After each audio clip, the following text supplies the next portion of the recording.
Alrighty guys, so let's talk some patch. I got just the conquest running in the background. I'll go over the very specifics of the patch later. But my first question to you guys would be, after you saw the patch notes, better yet, after you guys saw what they sold on the Black Friday market, what did you guys think? So put something into the comments because I am quite concerned with this part. So I was on the train, I saw the patch notes and I was like, okay, they are gonna be selling on a Black Friday sale Friday, right? For a whole month. I was like, okay, I know basically what a Black Friday sale looks like, and that is a lot of like good shit for low prices. Great. So I was expecting something. But then I logged into the game and I was like, well, this is a lot of sale. And there's a few things that I want to elaborate on after, right? But here's the thing. Then I look at my Discord. I look at the Discord. I look at people started raging a lot for a reason, that they started doing some PvP and it was laggy as hell. Some people were doing world boss, apparently not playable. And then you look, not even like an hour later, that basically the game is not running smooth and that they are looking into some known issues. Now here's the fun part. Whenever I opened it up on the train station, right, I was trying to download the content and it said to me, you are about to download 716 MBs of content. I was like, dude, what are we even getting? Like, we're getting soul weapons. Like, are we going to, like, I have to buy a bigger phone to play this game at some point? Like, what? Luckily, I have good enough internet, so downloading that was not a problem, right? Let's see, is it united? Oh, Link, too much paid content. Yup. Honestly, I like the most of the character costume. Yes. Also, really tending to spend enough for one beast ticket costume because you're desperate for one. Okay, yeah, that's the thing. Like, I'm gonna drop a not well versed opinion onto pay to win. Like, what I think about pay to win is it's a way for people that don't have the time to play can still keep up with people that game a whole lot. That's one thing that can happen. The downside is for the people that are not willing to spend, however, and are not able to play as much, there will be a huge distance, like a huge gap that comes with it. And the funny thing is, even the whales are complaining, and I do assure you, I know why, and I'll go over that in a little bit. But the whole pay to win factor to me is, and I've said this before, let's talk about business perspective. And that is simply, okay, I'm a business, I'm running a game, I need to feed my company, right? And I got myself a way to do it. And this is by the pay to win part.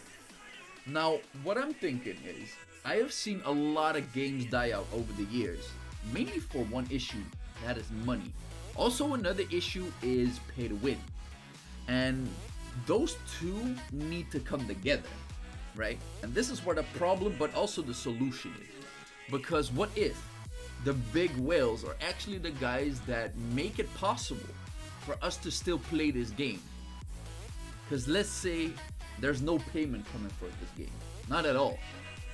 The question is, how realistic is it for a game to still exist after a year or two, when everything has like mellowed down, everything has settled? Like, how realistic would it be for a game like this to still be around? Like, it would need investors. And let's say the bigger whales that put in the big dollar houses to get their advancement to soul weapons and whatnot. These people are the guys that are running the game, honestly, in my opinion. But the issue comes with the second part is if you make a system that people pay for and then fuck up the payment system. And I want to address this straight away. So what we got a great example for this. So hear me out on this one. Is I bought myself also due to people willing to spend on me a little bit of spendings on the game. Now if I look at Soul Weapon, funny thing is all the batches are still here. Now I bought myself 2 batches that I really want. One of them was the Cecilia one. I actually got one afterward because I was really lucky. The other one was the Chase one. All of them which I condone to be good, right? But to start this out, you need like the, let's call it the $30, then the $50, and then the $90, right? So basically you got $170 worth that you have to pay for that one thing that you want. Okay. Now there are a lot of people who are willing to invest into this, right? Because you get a 100% guaranteed. On the other hand, there were whales and that just got the mystical soul bundle fragment or whatever, and they paid some top dollar to get the things that they want, get it straight to A2.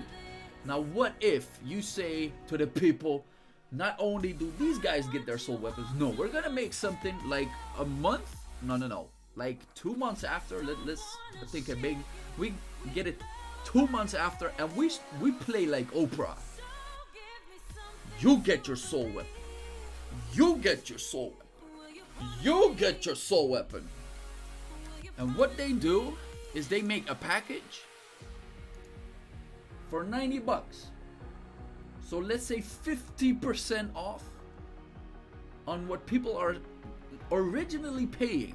Now they give you Soulstone fragment tickets, so you can be addressing this to everything, right? But this is not all.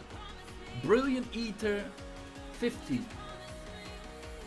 Alright, the Dazzling Ether, 50. Oh wait, you get unique weapons and unique treasure tickets.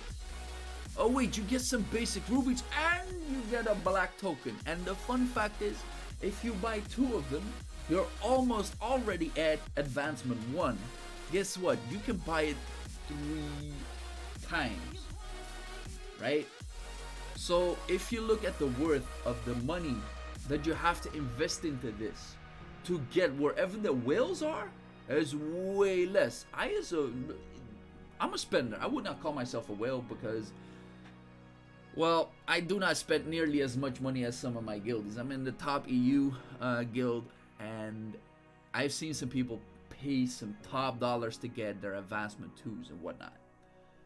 But I would be mad as hell if I find out that there are people who have to spend 50% of their money, of my money, to get to where I am. Like, that would piss the fuck out of me. So that is one of those things where I'm like, well, I know why that sucks.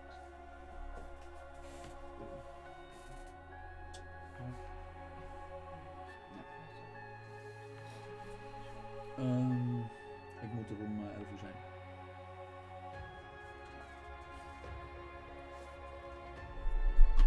So let me get back on the low voice. All right.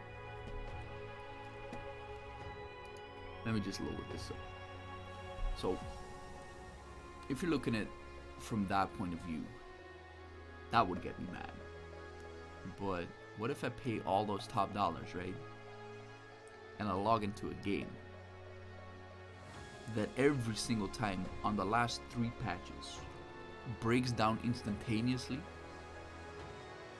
where I, as a spender, I'm not able to enjoy myself as much. Now that is something that can be instantly put down into the ground. I do not mind waiting 4 hours for a patch, as long as it's good, right? And another opinion of mine is, aren't they just writing out, and this is a question, isn't Vespa just writing out their soul weapon content because there is no perspective on what's to come? Because I would not be able to tell what is coming out after the soul weapon patches. And there's still 2 weeks left until all the soul weapons are out. Like, what is the next step? I'm looking at you, Vespa. Like, what is the next step? You're bankrupt because of this event. I am not surprised, Excalibur. Honestly not. Because I was willing to spend on this. Because what would happen if I get this 3 times? I am then 2 to 3 weeks away of getting my advancement to Chase. Now that is disgusting. So, with that said, there's not much to talk about, honestly. But I'd like to ask you guys, what do you guys think? And what would be necessary to, if you guys have that same gut feeling that I have, like, where's this going? What does it need for that gut feeling to change into something positive? And I'll end the video with that question. So put something into the comments. I'd really like to know.